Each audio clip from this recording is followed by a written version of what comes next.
yaşımda mənə həsrət gedərin. Üzü dönsün belə eşqin, belə bəxtin qədərin. Açıram sənsiz ömür dəftərinin səhvələrin. Sənlə birlikdə keçən günləri axtarmaq üçün, sənlə birlikdə keçən günləri axtarmaq üçün. Yoxluğum könlümü viran elədi, incitdi.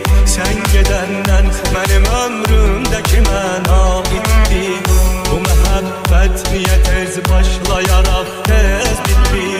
Axı biz başlamamışdıq onu qurtarmaq üçün.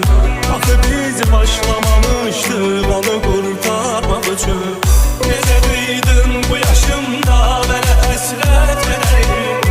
Üzü dönsün belə eşqin, belə bəxtin qədərin. Açıram sənsiz ömür dəftərinin səhvələrin. Sənlə birlikdə keçən günləri axtarmaq üçün, sənlə birlikdə keçən günləri axtarmaq üçün.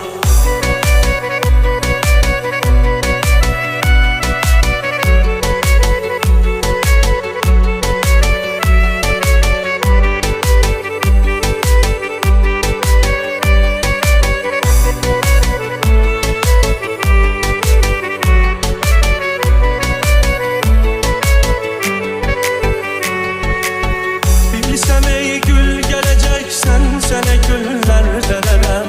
Sən gələn yollara bir özəlimdən sərərəm. Varlığımdan keçərəm, ömrümü qurban verərəm. Bircə anlıq səni talə mənə qaytarmaq üçün, bircə anlıq səni talə mənə qaytarmaq üçün. Necə duydun bu yaşımda mənə həsrət gedərin. Üzü dönsün belə eşqin, belə bəxtin qədərin. Açıram sənsiz ömür dəftərinin səhvələrin. Sənlə birlikdə keçən günləri axtarmaq üçün, sənlə birlikdə keçən günləri axtarmaq üçün.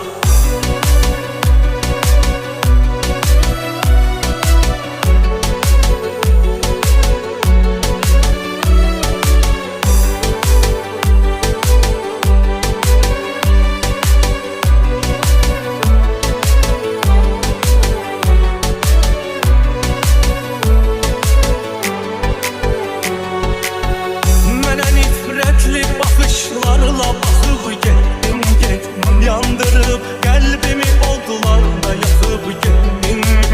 Ey vəfasız məni tənha buraxıb getdin, getdin. Amma bir gün dönəcəksən mənə yalvarmaq üçün, amma bir gün dönəcəksən mənə yalvarmaq üçün.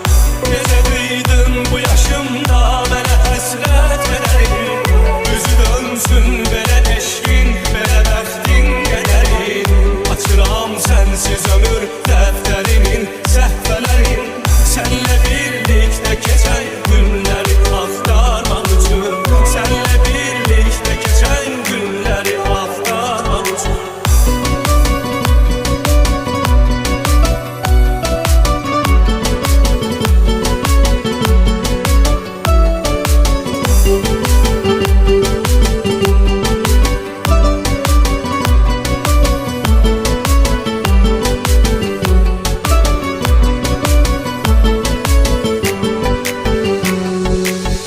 Demə ən qorxulu, ən yırtıcı dərd həsrətimiş. Ən şirin sevgidə axırda acı nifrətimiş. Sən demə özgəsinin bəxt üzüyü qismətimiş. Mən nişan üzüyü alıb saxladığım barmaq üçün, mən nişan üzüyü alıb saxladığım barmaq üçün. Necə duydun bu